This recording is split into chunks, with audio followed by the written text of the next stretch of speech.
3600க்கு முன்னாடி 2026ல எந்த அளவுக்கு ஒரு கன்ஸ்ட்ரக்ஷனை பண்ண முடியுமோ அதை விட பயங்கரமாக பண்ணியிருக்காங்கன்னு சொன்னால் அவங்களால நம்ப முடியுமா?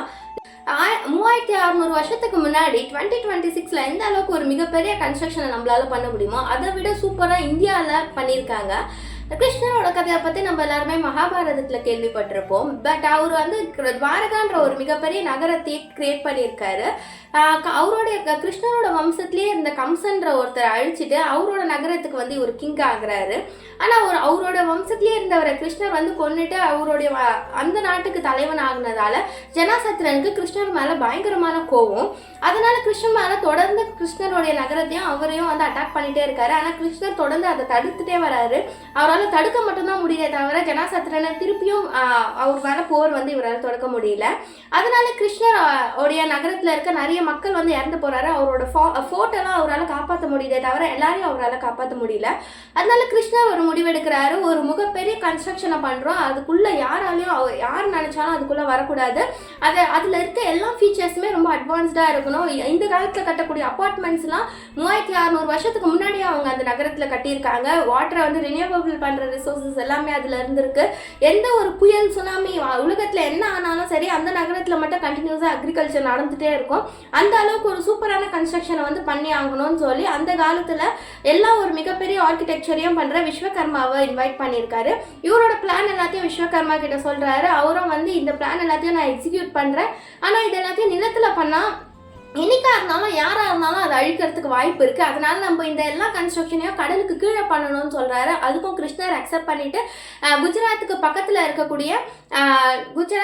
இருக்கக்கூடிய ஒரு ஐலாண்டை அவங்க ஆக்கிரமிக்கிறாங்க. அந்த ஐலாண்டில் கடலுக்கு நடுவில் இந்த கன்ஸ்ட்ரக்ஷன் எல்லாம் ஸ்டார்ட் பண்ணுறாங்க. இதெல்லாம் அவர் கம்சன்ற ஒரு நாட்டை வந்து ஆக்கிரமிச்சாருல, அதெல்லாம் வந்து மதுரான்ற ஒரு இடத்த தான் அவர் ஆக்கிரமிச்சாரு. அந்த மதுரா இப்போ ரீசெண்டாக சொல்லணும் அப்படின்னா உத்தரப்பிரதேஷ தான் மதுரா அந்த காலத்துல சொல்லியிருக்காங்க. இந்த ஒரு கன்ஸ்ட்ரக்ஷனும் கடலுக்கு கீழே வெற்றிகரமாக நடந்து முடிஞ்சுது. இது பேர் தான், இந்த ஒரு சிட்டி பேர் தான் துவாரகான்னு நம்ம சொல்றோம். அந்த ஒரு துவாரகா சிட்டி ரொம்ப நாளாக கிருஷ்ணரும் வந்து நல்லா ஆட்சி பண்றாரு, எல்லாமே நல்லா போயிட்டு இருக்கு. ஆனா காலப்போக்கில் கிருஷ்ணருக்கு ஒரு சின்ன கில்ட்டினஸ். அப்போதான் அவர் வந்து காந்தாரின்ற ஒரு தாயை போயிட்டு மீட் பண்றாரு. அவங்க வந்து 100 பசங்களை இழந்த ஒரு தாய். அவங்க கிட்ட போய் மீட் பண்ணும்போது கிருஷ்ணன் மேல காந்தாரியா ரொம்ப மிகப்பெரிய கோபத்துல இருக்காங்க. நீ ஏன் இந்த மாதிரிலாம் பண்ண, இவ்வளவு பாவத்தை பண்ணியிருக்க, என்னோட பசங்களாம் என் கண்ணு முன்னாடியே இறந்து போயிருக்காருன்ற மாதிரி காந்தாரி கிருஷ்ணரை கேட்கிறாரு. கிருஷ்ணரை கேட்குறாங்க. கிருஷ்ணரும் வந்து அதுக்கு நான் இது எல்லாத்தையும் பண்றது கிடையாது, இது எல்லாமே போன ஜென்மத்தில் நீங்களும் உங்களுடைய ஹஸ்பண்டும் பண்ண பாவம்னு சொல்றாங்க. நான் எந்த தப்பும் பண்ணல, அவரோட போன ஜென்மத்தில் காந்தாரியோடைய ஹஸ்பண்ட் வந்து ஒரு 1000 சோல்ஜர்ஸை கொண்ட ஒரு வேடனா, அந்த பாவம் தான் இந்த ஜென்மத்தில் உங்களுடைய பசங்களாம் இறந்து போகிறதுக்கு காரணம்னு கிருஷ்ணர் வந்து சொல்கிறாரு. காந்தாரி அது என்னுடைய ஹஸ்பண்ட் பண்ணது தானே, நான் போன ஜென்மத்திலையும் சரி இந்த ஜென்மத்திலையும் சரி எந்த ஒரு பாவத்தையும் பண்ணலன்ற மாதிரி சொல்கிறாங்க. அதுக்கு காந்தாரியும் வந்து திருப்பியும் கிருஷ்ணருக்கு ஒரு சாபத்தை விடுறாங்க. நீ ஆசாசியாக கட்டின துவாரகான்ற சிட்டி உன்னோட கண்ணை எதிர்க்கவே அழிஞ்சு போக போகுது, மண்ணுக்கு மண்ணாக போக போகுதுன்னு சொல்கிறாங்க. அந்த ஒரு சாபத்தை எல்லாத்தையும் கிருஷ்ணரும் அந்த சாபத்தை சிரிச்சுட்டே எடுத்துக்கிறாரு. கர்மா எல்லாருக்குமே பொருந்தும், அதனால எனக்கு மட்டும் ஒன்றும் புதுசு கிடையாது, எனக்கும் அது வந்து சேர்ந்து தான் ஆகணும்னு சொல்லி அதை எல்லாத்தையும் சிரிச்சுட்டே எடுத்துட்டு துவாரகாவுக்கு வந்துடுறாங்க. காலப்போக்கில் துவாரகா சிட்டிக்குள்ளே இருக்க மக்களே வந்து 2ஆக பிரிஞ்சு கேஸ்ட் வைஸ், ரிலீஜன் வைஸ் எல்லாரும் 2ஆக பிரிஞ்சு ஒருத்தருக்கு ஒருத்தர் மேலே சண்டை போட்டுக்க ஆரம்பிக்கிறாங்க.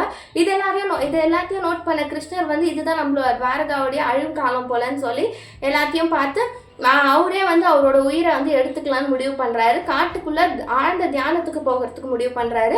அது போகிறதுக்கு முன்னாடி அர்ஜுனனை கூப்பிட்டு இந்த விஷயம் எல்லாத்தையும் சொல்லுங்கன்னு சொல்லி அந்த நாட்டில் இருக்கவங்க கிட்ட சொல்லிட்டு, அந்த அரசர்கள் கிட்ட சொல்லிட்டு அவர் வந்து காட்டுக்குள்ளே போகிறாரு. காட்டுக்குள்ளேயும் அவர் ஆழ்ந்த தியானத்தில் இருக்கும் போது ஒரு வேடன் வந்து தெரியாமல் அந்த அம்பு வந்து கிருஷ்ணரோட காலில் வந்து படுது. அந்த அம்பு வந்து விஷம் தடவின அம்பு.